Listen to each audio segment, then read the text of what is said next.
ہمیں کیا کرنا ہے، چاہے محرم ہو، چاہے سفر ہو، چاہے ربیع الاول ہو، چاہے ربیع الثانی ہو، جمادی الاولی، جمادی الثانیہ، رجب، شعبان، رمضان، ہمیں حکم یہ ہے کہ شریعت نے ہمیں جو حکم دیا ہم اس سے تجاوز نہ کریں۔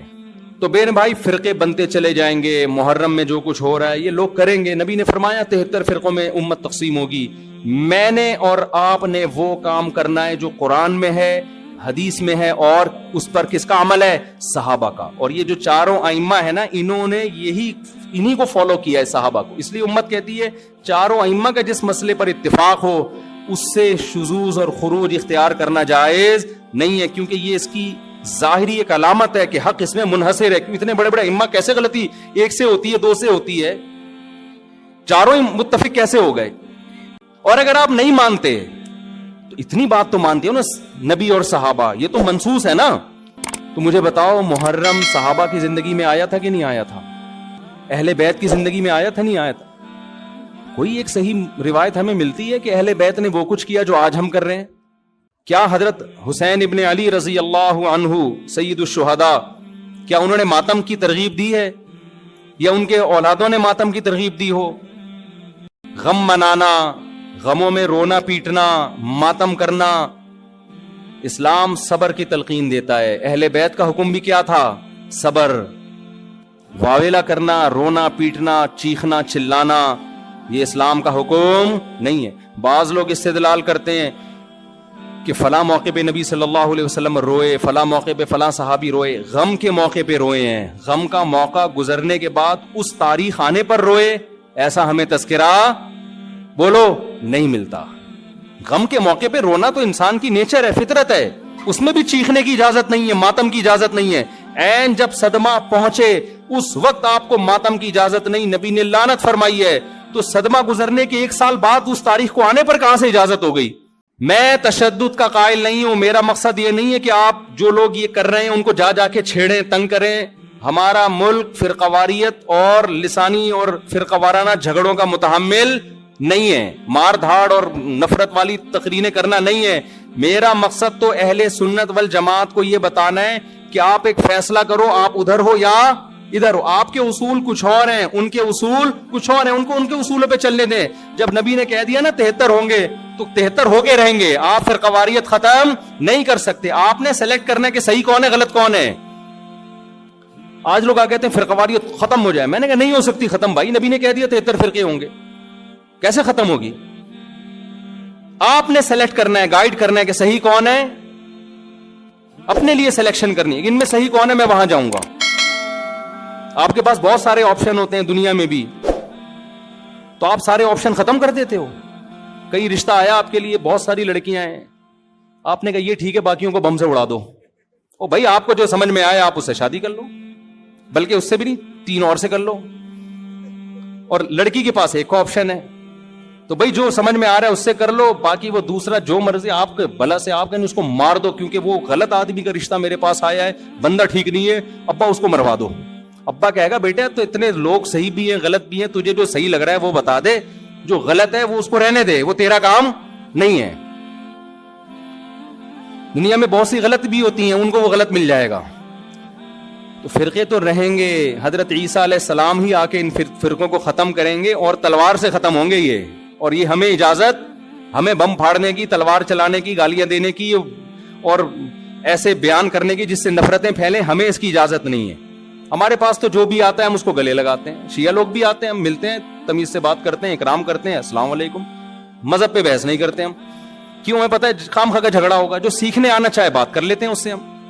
تو ہم نفرتوں کے قائل نہیں ہیں، نہ ہم تشدد کے قائل ہیں، ہم تو آپ کو یہ بتا رہے ہیں کہ آپ فیصلہ کرو کہ آپ ہو کس کیٹیگری میں۔ ہماری حدیث ہمیں یہ بتاتی ہے، ہمارے نبی ہمیں یہ بتاتے ہیں کہ ما انا علیہ واصحابی، جو میرے اور صحابہ کا طریقہ۔ ہمارے نبی پہ محرم بھی آیا، صحابہ پہ محرم بھی آیا، جو انہوں نے کیا ہم بھی وہی کریں گے۔ ہمارے نبی کی زندگی میں ربیع الاول آیا، صحابہ کی زندگی میں خلفائے راشدین کی زندگی میں آیا، جو انہوں نے کیا ہم بولو نا وہ کریں گے۔ انہوں نے کیا کیا؟ صبر کیا ہے۔ غم کے موقع پہ کیا کیا ہے؟ صبر کیا ہے۔ تو ہم بھی کیا کریں گے؟ صبر۔ یا ہمیں اجازت دی ہے قاتل سے قصاص لیں، حضرت حسین کے قاتل اگر آج ہمیں مل جائیں, ہم انشاءاللہ ان کو زندہ نہیں چھوڑیں گے. جب نہیں ہے ہمارے پاس, ہمارے دور میں نہیں ہے, تو اللہ سے ہم دعا کرتے اللہ ان سے انتقام لے قیامت کے دن.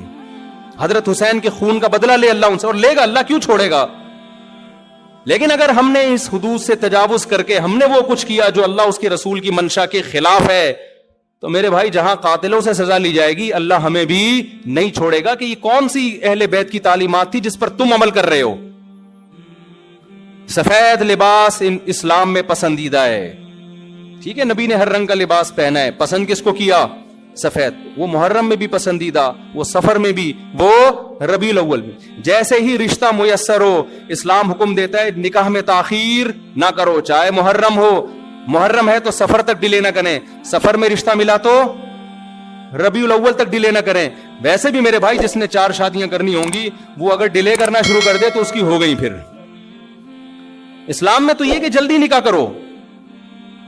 محرم میں بھی کریں, جو نہیں کر رہے ان کو چھوڑ دیں, اپنے ان کا فرقہ ہے, ان کا مسلک ہے, چھیڑے نہیں کسی کو, جا کے بحث نہ کریں. دفتروں میں بحثیں خامخواہ کی شروع ہو جاتی ہیں.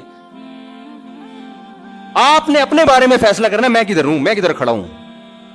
جو کالے کپڑے پہننے دیں, نہ ان پہ طنز کریں, نہ ان پہ ہوٹنگ کریں, یہ جائز نہیں ہے, اس سے نفرتیں پیدا ہوں گی. جو کر رہا ہے کرنے دو. آپ کے بچے جب پوچھیں ابو انہوں نے کالے کپڑے پہنے, بولیں بیٹا ان کا فرقہ ہے, ہم لوگ اس فرقے کے نہیں, ختم ہو گئی بات. تو ابو ہم اس فرقے ہم کیوں نہیں ہیں, بیٹا ہم حدیث میں آتا ہے کہ ما انا علیہ و اصحابی. جب بچہ آپ کا پوچھے نا تو آپ بتائیں حدیث میں آتا ہے جو میرے اور صحابہ نے, چونکہ صحابہ نے یہ نہیں کیا تو ہم بھی نہیں کر رہے. تو بیٹا پوچھے گا پھر یہ کیوں کر رہے ہیں, تو بیٹا جو ان کا کام ہے وہ ان سے پوچھنے کا ہے, وہ مجھ سے پوچھنے کا نہیں ہے. اب بچہ جائے گا ان سے پوچھنے کے لیے, اس کو بولیں بیٹا جب بڑے ہو جاؤ گے نا پھر جا کے پوچھنا, ابھی پوچھا تو رپلائی بھی ہوگا, اس سے کیا پیدا ہوگا, فتنہ. تو بچے میں کھوپڑی ہوگی تو وہ اتنی بات اس کی کھوپڑی میں انشاءاللہ آ جائے گی, 2 اور 2 4 کی طرح. پھر بچہ کہے گا ہمیں کیا کرنا چاہیے, اس کو بتا دو بیٹا قرآن میں صاف طور پہ لکھا ہوا ہے کہ ہم نے بنی اسرائیل سے عہد لیا تھا کہ ان احکام کو فالو کرنا ہے. بنی اسرائیل نے ان احکام کو چھوڑ کر فرقے بنا دیے. تو بیٹا قرآن میں سورہ بقرہ میں اللہ کہہ رہا ہے ان احکام کو فالو کرو, وَاعْبُدُوا اللَّهَ, اللہ کی عبادت کرو. سمجھتے ہو بیٹا ہم نے کیا کرنا ہے, اللہ کی عبادت. ابو عبادت کیسے کرنی ہے, بیٹا 5 نمازیں پابندی سے پڑھنی ہے, ٹھیک ہے نا. زندگی میں 1 دفعہ حج کرنا ہے, بیٹا سال میں 1 دفعہ زکات دینی ہے, اس کے حکام علماء سے پوچھ لو. یہ کرنا ہے ہم نے, محرم میں بھی کرنا ہے, سفر میں بھی کرنا ہے, ربیع الاول میں بھی کرنا ہے, اور ربیع الثانی میں بھی کرنا ہے. جس کا جو حکم آتا جائے, رمضان میں روزے رکھنے, حج کے ایام میں حج کرنا ہے, وہ اللہ نے ڈیٹیں ہمیں بتا دی. ابا محرم میں کیا کرنا ہے, بیٹا محرم میں 9 10 یا 10 11 کا روزہ رکھنا ہے, اور زیادہ روزے رکھ سکتے ہو تو سبحان اللہ. حدیث میں آتا ہے سب سے زیادہ رمضان کے بعد روزوں کا ثواب کس مہینے میں ملتا ہے, محرم میں ملتا ہے. بیٹا ہم نے یہ کرنا ہے. سمجھ میں آ رہی ہے بات کی نہیں آ رہی, اور کیا کرنا ہے, اور اس سے بولو قرآن میں اللہ کہتا ہے وَلَا تُشْرِكُوا بِهِ شَيْئًا, اللہ کی عبادت کرنی ہے, اس کے ساتھ کسی کو شریک نہیں, پکارنا نہیں ہے صرف یا اللہ مدد, نہ یا علی مدد, نہ یا غوث اعظم مدد, نہ یا رسول اللہ مدد. یہ سارے نعرے بیٹا ہم لوگوں کے بولو نہیں. اچھا ابو فلاں نے فلاں کتاب میں لکھا ہے کہ یا رسول اللہ مدد تو دائرے اسلام سے خارج ہے. بیٹا کون دائرے میں داخل ہے کون خارج ہے, یہ تیرا ہیڈ ایک, کیونکہ بچے نے اس کو لے کے پھر وہ فتوے دینا شروع. بیٹا اس کو چھوڑ دے اپنے حال پہ, میں جو تو نے کرنے کے کام ہے وہ میں تجھے بتا رہا ہوں. وہی ہے نا, ایک آدمی رات کو تہجد میں اٹھ کے دعا مانگ رہا تھا, اے اللہ سارے لوگ سو رہے ہیں, میں اکیلا جاگا ہوا ہوں, اس عمل کی لاج رکھ لے, سارے لوگ خراٹے لے رہے ہیں, میں اکیلا. لوگوں نے کہا تو اپنی باتیں بتا, ہماری برائیاں کیوں کر رہا ہے اللہ کے سامنے. ایک آدمی نے کمبل نکال کے بولا بھائی تو اپنا بتا نا, ہماری برائیاں ہمیں کیوں ساتھ میں گھسیٹ رہا ہے, یہ لوگ سو رہے ہیں. تو بیٹا یہ آپ کے کرنے کا کام ہے, باقی آپ کسی بھی فتوے کون یا رسول اللہ کہہ رہے ہیں, کون کس کا کیا مطلب ہے, چھوڑو اس بحث کو. اس میں پھر بڑی طویل بحثیں ہیں, یہ ایسے دلدل میں پھنسو گے, نکلنے کے قابل نہیں رہو گے. اچھا ابو اور کیا کرنا ہے میں نے, تو ان کو بتاؤ وَاعْبُدُوا اللَّهَ وَلَا تُشْرِكُوا بِهِ شَيْئًا وَبِالْوَالِدَيْنِ احسانا. بیٹا ماں باپ کے ساتھ کیا کرنا ہے, احسان. کیسے احسان کرنا ہے, اللہ کہتے ہیں لا تقل لهما اف, ماں باپ کے سامنے اف بھی نہیں کہنا, ان کے قدموں میں جنت تلاش کرنی ہے, محبت سے ان کی پیشانی پر دیکھنے سے حج عمرے کا ثواب ملے گا. سب سے بڑا حق اللہ رسول کے بعد کس کا ہے, والدین کا. ابا اور کیا کرنا ہے میں نے, وبالوالدین احسانا وبذی القربى، بیٹا جو رشتہ جتنا قریب ہے اس سے بنا کے رکھنی ہے. ماں باپ کے بعد سب سے قریبی رشتہ بھائی بہنوں کا ہے، ان سے توڑنے نہیں دیکھنا، چاہے محرم ہو چاہے سفر میں ہو. کوئی روٹھا ہوا ہے تو اس کو جا کے کیا کر لو، راضی کر لو، ان پہ خرچ کرو، ہدیے دو، ان کو نذرانے دو، تاکہ یہ جڑیں. جو رشتہ داری توڑتا ہے وہ محرم میں جو مرضی کر لے، حدیث میں آتا ہے وہ جنت میں نہیں جائے گا، چاہے وہ ربیع الاول میں جو مرضی کر لے. ابا اور کیا کرنا ہے بیٹا؟ رشتہ داری میں سب سے پہلا کام یہ ہے، قرآن کہتا ہے عورت کی میراث نہیں کھانا. میں مر جاؤں اپنی بہن کی وراثت اس سے پوچھے بغیر فوراً ہینڈ اوور کر دینا. سمجھ میں آ رہی ہے بات کہ نہیں آ رہی ہے؟ فوراً کیا کر دینا، اس کے حوالے کر دینا میں مر جاؤں تو. ایسا نہ وہ 20 سال تک مانگتی رہے، یا آپ بولو ہم نے جہیز اتنا دے دیا تھا. اور بھی اس طرح کے حکام ہے جو سورۃ بقرہ میں ایک ہی جگہ اللہ نے وَقُولُوا لِلنَّاسِ حُسْنًا، جب بھی لوگوں سے بات کرنی ہے اچھے اخلاق سے بات کرنی، تمیز سے بات کیا کرو. بیٹا جب تم بات کرتے ہو تو لگتا نہیں ہے کہ تم نے تمیز کہیں سے سیکھی بھی ہے. آہستہ آواز میں بات کیا کرو، دھیمے لہجے میں بات کیا کرو. یہ تو نہ کہیں تمیز سیکھی بھی نہیں ہے پھر اور بدتمیز بن جائے گا. تو وَقُولُوا لِلنَّاسِ حُسْنًا وَأَقِیمُوا الصَّلَاةَ، نمازوں کو پابندی سے قائم کرو. یہ ہمارا اسلام ہے جو محرم میں بھی ہے، سفر میں بھی ہے، ربیع الاول میں بھی ہے. اس کے علاوہ جو کچھ ہے میرے بھائی وہ ہماری اپنی اختراعات ہیں، ایجادات ہیں، اس میں اللہ کی رضا شامل نہیں ہے. اللہ تعالی ہمیں سمجھنے کی، عمل کی توفیق عطا فرمائے.